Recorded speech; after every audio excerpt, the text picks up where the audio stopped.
Guys यहाँ पर देखें, ये रहा हमारा गर्मा गर्म नाश्ता और अंडे भी बॉईल कर लिए हैं हस्बैंड साहब के लिए। Thank you so very much. आपका बहुत बहुत शुक्रिया। नेक्स्ट करते हैं। आई मीन क्यों उधर ही सख्त मिल रही है? आप लेट सोए होंगे शायद। लेट चाहिए। चले मैंने फ़ैन भी चला दिया, गर्मी हो रही थी ना किचन में, तो इस पे नमक तो लगाए। ये ले। अस्सलाम वालेकुम गाइस, कैसे हैं आप सब? उम्मीद करते हैं खैरियत से होंगे। अल्हम्दुलिल्लाह हम भी खैरियत से हैं। तो welcome back to my another vlog. तमाम भाइयों और बहनों को खुशामदीद करते हैं अपने नए व्लॉग में। और जितने भी नए आने वाले और जिन्होंने सब्सक्राइब नहीं किया, प्लीज़ सब्सक्राइब कर लीजिए और बेल आइकन जरूर प्रेस कीजिए ताकि आने वाले तमाम व्लॉग से आपको अपडेट मिलती है। तो जी आज दो चीज़ों का तज़किरा करना है हमने। एक तो सबसे पहले अल्लाह को याद करते हैं, नमाज़ पढ़ते हैं, नमाज़ पढ़ने के बाद दुआ करते हैं सबकी आसानी के लिए। उसके बाद एक और चीज़ आपसे शेयर करनी कि भाई कुछ चीज़ें हैं जो कि हमें देखनी पड़ती हैं। अगर ना देखें तो जाहिर सी बात है पानी सर से ऊपर चला जाता है। तो सबसे पहली चीज़ तो ये है कि आपको बताना चाहूँगा कि जाहिर सी बात है एक रिश्तेदार नाम का जो चीज़ है वो आपको भी डसता होगा, तो हम लोगों को भी डसता है, जाहिर सी बात है। तो वो कैसे डसा गया है वो आपको बताता हूँ किस तरह डसा गया है। एनी हाउ, क्योंकि ये लोग ऐसे हैं कि जाहिर सी बात है इनको अगर कंट्रोल में ना रखा जाए तो ये सर पे चढ़ के नाचते हैं। सीधी बात तो ये है। तो जब अपनों का डसा होता है वो सबको पता है कि कौन कौन अपनों का डसा है, कौन कौन गैरों का डसा है। अपनों का डसा बड़ा खतरनाक होता है। एनीवे, नमाज़ पढ़ते हैं, दुआ करते हैं, अल्लाह को याद करते हैं, सबकी आसानी के लिए दुआ करते हैं और इसी प्यार मोहब्बत इखलाक के साथ बने रहिएगा। तो गाइस यहाँ पर नमाज़ पढ़ने के बाद मैंने सोचा तो चाय बना लेते हैं। चाय जो है ना एक्चुअल में जो मैंने भी पीनी है थोड़ी सी, और जाहिर सी बात है कज़न है, मेरे गेस्ट है, उनको हल्का फुल्का सर में पेन होता, तो वो भी चाय का उनको भी दिल करा, तो मैंने सोचा चाय बुला लेते हैं।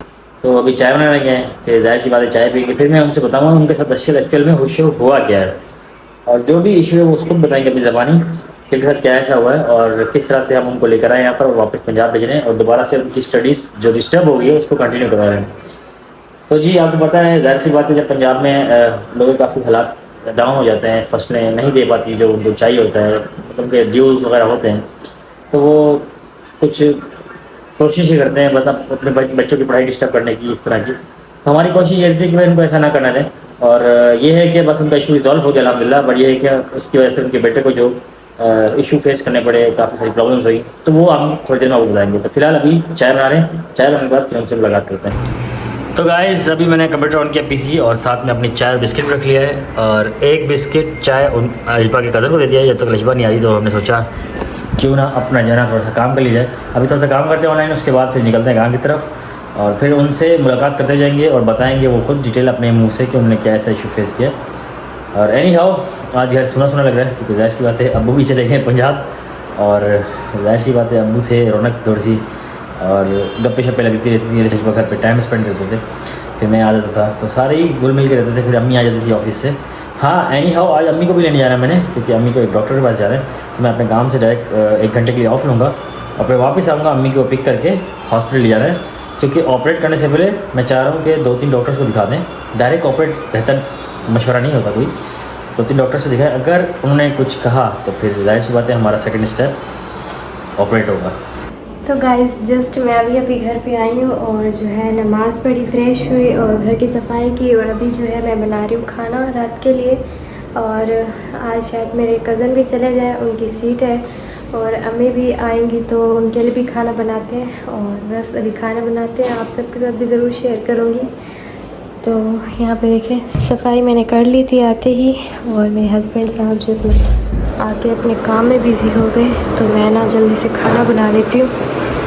और यहाँ पे देखें आज इसकी कुछ इस तरीके से सफाई हुई है। आज ना मैं बनाने लगी हूँ फ्राई आलू, तो आलू अंडे ही बना लेते हैं आज, तो अभी सालन बनाते हैं। गाइस यहाँ पर देखें आलू जो है मैंने काट लिए हैं और यहीं बैठ के मैंने काट लिए हैं, तो ये आसानी होगी बहुत ही। तो ना मैंने अपने हस्बैंड से पूछा कि आलू अंडा बनाएं या आलू फ्राई बनाएं, तो उन्होंने बोला कि आलू फ्राई बनाएं। तो मैंने फ्राई आलू के लिए ऐसे काट लिए हैं गोल गोल, और जो है पैन को भी वॉश कर लिया है। तो अभी जो है बनाते हैं सालन। गाइस यहाँ पे देखें थोड़ी सी ना हल्दी मुझसे यहाँ पे गिर गई थी, तो इसको भी साफ़ कर लेते हैं। और जो है आप क्या करें यहाँ पे? बस यही फ्राई हो जाए, एक आध चक के दाना में निकल जाओ भाई काम में। खुशबू अच्छी आ रही थी। चलिए सही है। तो गाइस बहुत से लोग ना मुझे इससे मेरे से ना इसकी रेसिपी पूछ रहे थे, तो ये बिल्कुल आसान होते हैं, सबसे पहले ऑयल डालते हैं, उसमें फिर आलू डाल देते हैं। फिर आलू को ना 2 मिनट पकने के बाद उसमें सारे मसाले ऐड करते हैं और अच्छे तरीके से मिक्स करके ना ऐसे ढक्कन दे देते हैं। थोड़ी देर पकाने के बाद 5-10 मिनट बाद इस ढक्कन को उतारते हैं और फिर अच्छे से ना हिलाकर दोबारा से मेरे ढक्कन देते हैं। Favourite one and only fried आलू बन जाते हैं। फिर उसको बहुत अगर रोटी easy का होते हैं। केचप लगाए खाओ और मज़ेदार होते हैं। मेयोनीज लगाओ तो और ज़्यादा मज़ेदार होते हैं, सादे खाओ तो भी मज़ेदार होते हैं। जी बस ये हमारे 5-10 मिनट बाद ना रेडी हो जाएंगे। इस बार सरिश्वा के कज़न जो है बैठे थे गैलरी में, मैंने कुर्सियाँ लगाई 2 और वो भी बैठ गए हैं और हम भी बैठ गए हैं गैलरी में। तो कैसे हैं आप? ठीक है, तबीयत ठीक है आपकी? सबसे पहले ये बताएं क्या वजूहत थी आपने स्टडीज़ अपनी स्टॉप की और कराची में आके काम करने का सोचा आपने? बस पैसों को तंगी थी इसमें। हालात थोड़े डाउन हो गए थे, हाँ अब थोड़ा सा मामला संभल रहे हैं, जी तभी आप वापस जा रहे हैं। जी। तो सबसे पहले बात, वो कौन था? वो आपका क्या रिश्तेदार था जो आपको ले गया था कराची? हाँ रिश्तेदार। और वहाँ उनको क्या बोला गया था, क्या करना है? उधर आया था और अब्बू ने भी कहा था, उसने भी कहा था, ऐसे मीठा लगाने लग गया कि काम है, अच्छा है, चलो कर, मैं तुमसे काम कराऊंगा और तुम्हें पैसे भी दूंगा, इसलिए मैं आ गई। चले जी, मीठा मतलब ये है कि इनको मक्खन लगाया गया कि भाई आपको हुनर सिखाएंगे और हुनर बहुत अच्छा हुनर है वेल्डिंग का, और इस तरह से XYZ रीज़न दिए आपके अगर हालात करेंगे तो मैं कराची ले जाता हूँ लड़के को, काम भी सिखाऊंगा और चीज़ें भी कराऊंगा। फर्स्ट स्टेप ये था। सेकंड स्टेप ये था उसके यहाँ आने के बाद क्या हुआ था आपके साथ? बस सफाई में ही रखता था, सारा दिन काम करवाता था, ना पैसे देता था ना खर्चा कोई देता था, काम से साइड पे चला जाता था, ना कोई काम कराता था ना कुछ, ऐसे ही रखा हुआ था। 2 हफ्ते हो गए और इधर नहीं आने दे रहा था। फिर मैंने छुट्टी मांगी है, कहा दे दो, फिर छुट्टी दे दो, उसने 2 बजे दी है। फिर आया हूँ इधर, शुक्र है भाई आमिर को बताया है, फिर भाई आमिर ने छुट्टी कराई। तो भाई ये भाई आमिर मुझे कह रहे हैं और इनका नाम भी आमिर है। एनीवे उन्होंने कहा था कि भाई यहाँ पर आके काम सिखाएंगे, यहाँ आने के बाद उन्होंने कुछ और काम दे दिया, यानी घर पे काम करवाते थे, ना साइड पे ले जाते थे और इवन ना खर्चा पानी दे रहे थे, ना आपको पता जाहिर सी बात है कराची में 15 दिन गुजारे इन्होंने, कोई एक काम नहीं सीखा। जिस काम के थ्रू के लिए आए थे मतलब वेल्डिंग के लिए, वो नहीं सिखाया, इसके बजाय घर के काम देने लग गया। तो ये छोटी सी शॉर्ट स्टोरी थी। और उसके बाद उनको तंग तकलीफ़ ऐसी हुई कि अब वो जाहिर सी बात है, अब ये भाई को घर के काम क्या देते थे, खाना पकाना, कपड़े धोना, ये तो उनको नहीं आते थे, ये तो डायरेक्ट बच्चे हैं, अभी वो स्टडीज़ करते पंजाब से आए हैं, तो ये काम अब वो नहीं होते, फिर इसको डांट डपट, फिर सख्ती, और छुट्टी भी देता था। और जब अब्बू से बात करवाता था तो सामने बैठ जाता था, सिर्फ 15 मिनट के लिए कॉल करवाता था और देखता रहता था कि कोई गलत बात तो नहीं, मतलब ये अपनी शिकायत तो नहीं करा, यानी जो मैं काम कर रहा हूँ गलत वो बता तो नहीं रहा। मतलब ये छोटी सी स्टोरी थी, इस तरह से टॉर्चर किया गया। और एनीवे अब्बू ने वहाँ जाके इनके कपड़े गए, फिर पूरे आधे कपड़े दिए। फिर मैं गया तो बड़े तरीके से उनको बोला भाई चाबी दे घर की, ताकि कपड़े लेकर आए। तो ये कपड़े की चाबी ली, फिर ये घर की चाबी ली, फिर हम गए कपड़े ढूंढने, नहीं मिले। फिर हमने उनको कहा भाई अब जो है ना आप कपड़े ला के देंगे, तो थोड़ा सा ना वो पीछे हट गए जब उन्होंने देखा हम इन्वॉल्व हो रहे। एनीवे फिर इनको कल एक और धमकी दी कि भाई घर किसी को बताया तो मुझसे बुरा कोई नहीं होगा। ये देखें जी, इनके काम चेक करें और इनके हालात चेक करें और इनके चीज़ें चेक करें। इस तरह की छोटी सी एक मैं आपको एग्जांपल दे रहा हूँ कि अपने जो है ना हमेशा डसते ही। देखें आलू जो है हमारे बन भी चुके हैं और ये देखें बिल्कुल फ्राई हो चुके हैं। अब इनको ना मैंने 5 या ऐसे 6 मिनट के लिए ना बिल्कुल हल्की सी आंच पे रख दिया है। अब ये खुद ब खुद ही रेडी हो जाएंगे, तो फिर ना ये बंद कर दूँगी इसका चूल्हा। अब इसको अंदर से हिलाने नहीं, कुछ भी नहीं करना। अब ये रेडी हो चुके हैं। ये हल्की आंच पे इसलिए रखे हैं ताकि जो थोड़े से ना सख्त होंगे आलू वो भी नरम हो जाएंगे। तो बहुत ही इजी रेसिपी है।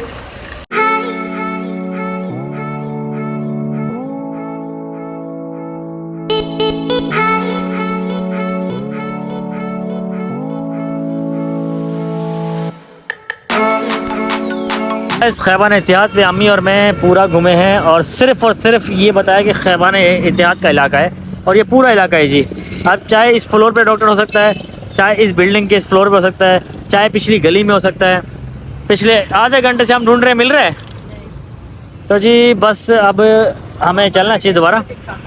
प्रॉपर एड्रेस नहीं, सिर्फ उन्होंने लिखा इलाके का नाम DHA फेज 7 और खैबान एहतियात। अब ये इतना बड़ा एरिया है, यहाँ पर कहाँ वो डॉक्टर कौन सी बिल्डिंग में बैठा है, कहीं बोर्ड लगा होगा और ना ही वो गूगल मैप पे आ रहे हैं। मेरा बेहतर मशवरा ये है कि नेक्स्ट डे बैठेंगे वहाँ, इंशाल्लाह नेक्स्ट डे जाएंगे अम्मी को लेके। आज तो नहीं मिलने वाला क्योंकि टाइम भी उनका ख़त्म हो गया है। 7 बजे से उठ जाते ना, तकरीबन घंटा तो हो गया ढूंढते ढूंढते। फिर हफ्ते को बैठेगा। फिर कब बैठेगा? हफ्ते को। चले फिर हफ्ते को बैठेगा। तो अभी हमारा आइडिया बना है घर चलते हैं, सकून से आराम करते, थकी नहीं अभी भी, और फिर मैं इनको ड्रॉप करके काम की तरफ निकल जाऊँगा, मुझे भी लेट हो रहा है। तो एनी हाउ अब ये मकसद ये है कि दूसरे डॉक्टर दिखाना, ये मैं आपको डिटेल में रात में बताऊंगा। गाइस ये मेरी वाइफ की बनाई हुई रेसिपी, साथ में ये मेरी रोटी गरम गरम, और साथ में ये जी केचप और मेयोनीज, पानी की बोतल। और ये किस लिए? आज जगह नहीं है ना इनको रखने की। अच्छा जगह नहीं है, देखें जी जगह नहीं है बिल्कुल रखने की। खैर खाना खाते हैं अभी उस भाई बच्चे को जो है ना, अलिशा के कज़न को सेफ एंड साउंड छोड़ के आना है बस पे, और वो बैठेंगे पंजाब जाएंगे, और उसके पेरेंट्स भी बड़े परेशान हैं। तो बस इंशाल्लाह ताला उसको पंजाब भेजेंगे ताकि वो जाके कंटिन्यू करे स्टडीज़ और इस अजाब से बच जाए जो अजाब दिखाया है रिश्तेदारों ने। खैर उनके ही रिश्तेदार हैं, करीबी ज़्यादा उनके हैं। सबसे पहले खाना खाते हैं, फिर जाएंगे इनको छोड़ने के लिए। अभी जो है ना रात हो चुकी है और आखिरी बस का टाइम है जिसमें बिठा के जाएंगे हम। तो मेरे कज़न आ रहे हैं, वो भी जाने वाली हैं, वो ही आ रहे हैं, वो भी एक रिलेटिव हैं, और वो कह रहे हैं कि हम बिठा देंगे साथ में, तो शायद जाएँ और लेट नाइट ही वापस आएँ क्योंकि बस में बिठाना ज़रूरी है। जब तक अलिशा जा रही है अम्मी को खाना देने के लिए, अम्मी ऊपर बैठी हुई है, अम्मी को खाना देंगी। तो भाई तुम्हारी कोशिश तो करें बस आज की, ठीक है।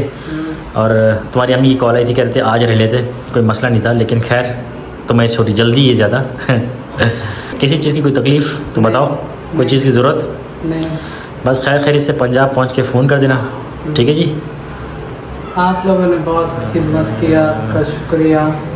मैंने कहा कि यार मैं तो था ही नहीं घर पे, थोड़ी बहुत मैंने की है। शिफा ने भी बहुत खिदमत किया, उसका भी बहुत बहुत शुक्रिया। मेरी हालांकि कज़न है, आज कोई इस दौर में कोई किसी का नहीं है। ये बात तुमने बजा कही है कि कोई किसी का नहीं, इसका कोई मसला नहीं, बहुत बहुत शुक्रिया, कोई मसला नहीं, तुम टेंशन नहीं लो इस चीज़ का, और खैरियत से पहुंच जाओ, फिर कॉल करना, और अगर सर स्कूल वाले कुछ इशू करें तो मेरी या वो जो कज़न आ रहे हैं उनकी बात करा दीजिएगा, ठीक है। आपकी स्टडीज़ दोबारा कंटिन्यू हो जाएंगी, परेशान होने का नहीं है, ठीक है। चले गाइस बस अभी इनको थोड़ी देर में छोड़े जाते हैं और यहीं करते हैं ब्लॉग एंड, और इनका इशू भी रिजॉल्व हो गया अल्हम्दुलिल्लाह। ये दोनों काम हमने कर लिए। बस यही छोटी सी एक परेशानी है, हर किसी पे आती है, इंसान पे दुनिया है, 100 कलर हैं। तो बस वाईटी फैमिली से मांगते हैं इजाज़त और ब्लॉग करते हैं एंड। उम्मीद करते हैं छोटा सा ब्लॉग पसंद आएगा, पसंद आए तो प्लीज़ लाइक शेयर सब्सक्राइब जरूर कीजिएगा। अपना और फैमिली का ख्याल रखिए, हमें और इस भाई को दुआ में याद रखिए। टेक केयर, अल्लाह हाफ़िज़।